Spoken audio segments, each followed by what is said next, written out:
Hello, my name is Jeff Casales, and I'm going to do my presentation on degenerative disc disease. Just to be more specific, it's going to be on disc herniation, and then I'll be talking about cervical spondylosis as well. There are other diseases in degenerative disc disease. I'll be shortening it to DDD in the presentation. Okay, so just a beginning.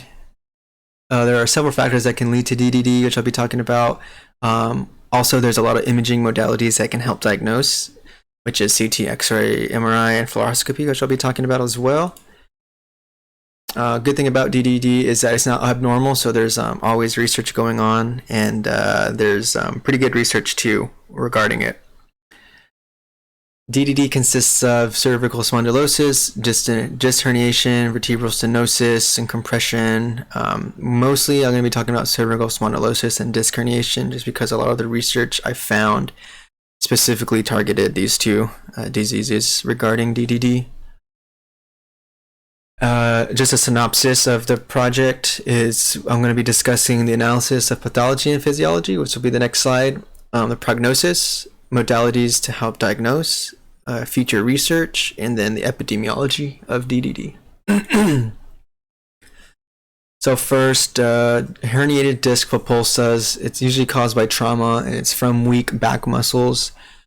It's more around the lordosis curvature, so C-spine, L-spine both have that same curvature. That's usually where herniations occur. Let's see, not this slide, the next slide, we'll talk about it. This slide, so the propulsa protrudes outside the vertebral column and from that disc space, and it compresses neighboring structures. Each vertebrae has this, each space has it. It's usually for shock absorption and then just general spine comfort. You don't want that bone on bone. It's more of it acts like a joint space.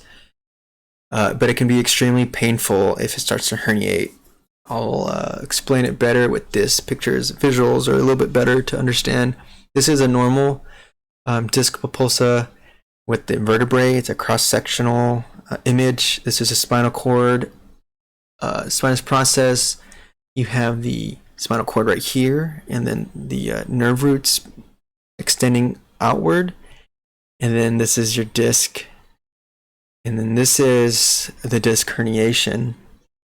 See, as it compresses the nerve right here, it can go either way or even straight ahead to the spinal cord. This is extremely painful. This nerve extends to your extremities. It can, usually if it's C-spine and L-spine, it will. C-spine would be more upper extremity, and your L-spine will be your lower extremity. So you can definitely feel some nerve issues, like in terms of weakness of your muscles, and then a lot of pain as well, and discomfort. Here's another image of the disc herniation. This is the L-spine. As you can see, L4, L5, and then S1, your sacral. So as you can see, the disc protruding around L4, L5. And then it pinches the spinal cord right here. This is the common site, and so is this. In cervical area, it's around the C6, C7 area, but that C6, C7 area still has this lordotic curvature. As you can see why that's such an issue around those areas, because the T-spine is more like that. You're not going to get these pinchings like that. If it did, maybe it would go inside, not out.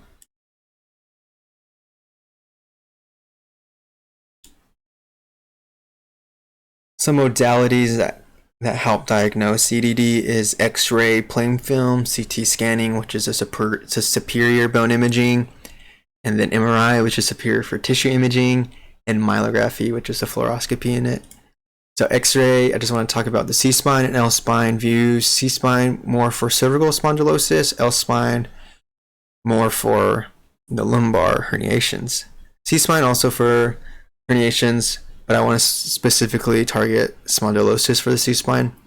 Then you have some views, AP lateral oblique views, and then the L-spine you have the same, but with flexion extension, no oblique views.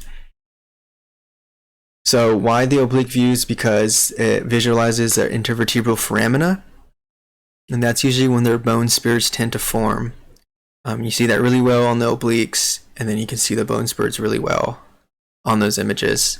So this helps diagnose that for those oblique views.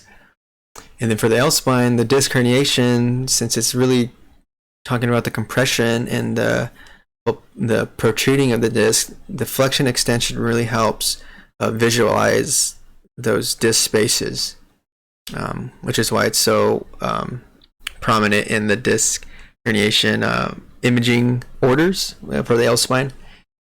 And then for CT, CT just visualizes the bones very well for like fractures. You can see right here, there's a compression fracture. I believe this is the C-spine.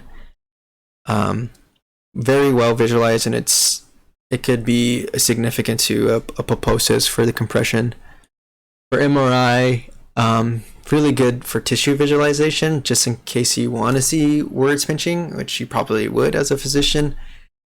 You can see the spinal cord very nicely. Even the nucleus pulposa is pretty good too, because they're tissue related. And then even you can see the muscles right here in between the lumbar vertebrae. This is the C-spine, so you can see the pulposus pinching the spinal cord right around C6, C7.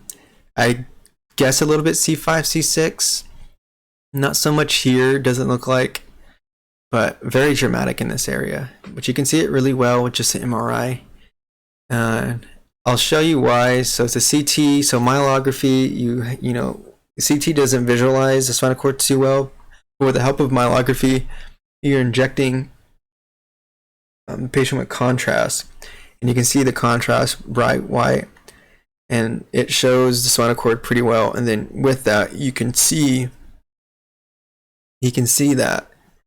Let's go back. You can see it pretty well, the disc herniation pinching the spinal cord. This would be good for contraindications for MRIs, like some prosthesis or hardware the patient might have that's not MRI friendly. This is a route you can go to, and you still pick it up pretty nice. Not as nice as MRI, but this is a good alternative to it. You can see it pretty well right here too, the contrast filling it up. So some prognosis of more specifically disc herniation. Its surgery would be a really popular one. You see a lot. I see a lot in my clinic. A lot of spinal fusion surgeries. This quote's directly from a research study I saw. It says lumbar fusion has doubled from 7.5 per 100,000 patients in 2000 to 17.8 per 100,000 patients in 2009. So that's a little bit more than doubled, and so it just shows that surgery is pretty popular now and it's just because it's very successful with the DDD.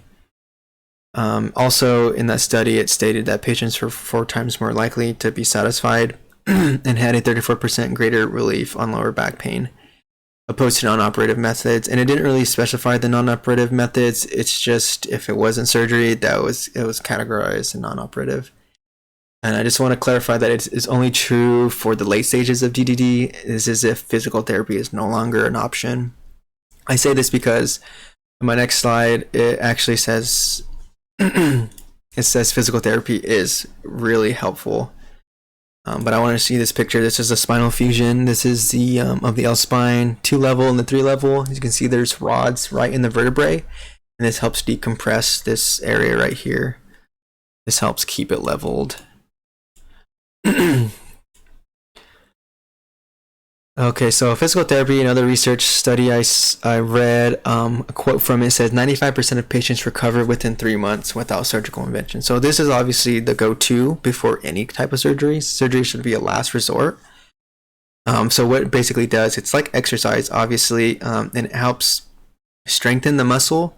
And if you have a strengthened muscle around the vertebral column, it acts like a supportive structure, and it really helps prevent a lot of that herniations and those sudden jolts of movement that can cause it. So some advancements in DDD, pretty interesting research, a lot like the similar research that are still going on that aren't quite out yet, which is cell-based therapy and stem cell research.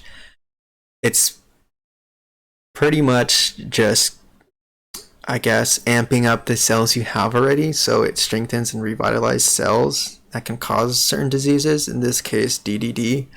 And it's just a really good option for patients, or a good alternative to the surgical repair, because it's really expensive, and it's not affordable, especially with American healthcare. It's still far away, but it's a really good future and hopeful to look forward to. Some epidemiology of DDD.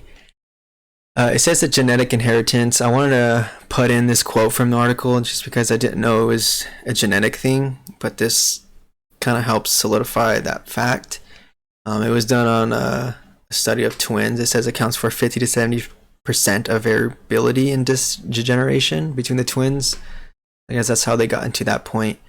Also, environmental, like trauma instances, high and repetitive mechanical loading, like heavy lifting. Heavy lifting would be more like moving. You don't move very often, but when you do, there's a lot of heavy lifting, and you're not exercised well. It can lead to a disc herniation. Smoking cigarettes is another big one, and then aging is another factor. So in conclusion, it's pretty controlled disease, and there are many different treatments that help alleviate and control the pain. There's a lot of different modalities that help diagnose it as well that are pretty effective, and it's a pretty high success rate for treatment, from physical therapy to spinal fusion surgery. And there's also new research to be done, and is being done, to help prevent, or to help as an alternative to surgery. And I believe that's all. These are my references. But yeah, pretty good topic. It was really interesting, and thank you for listening.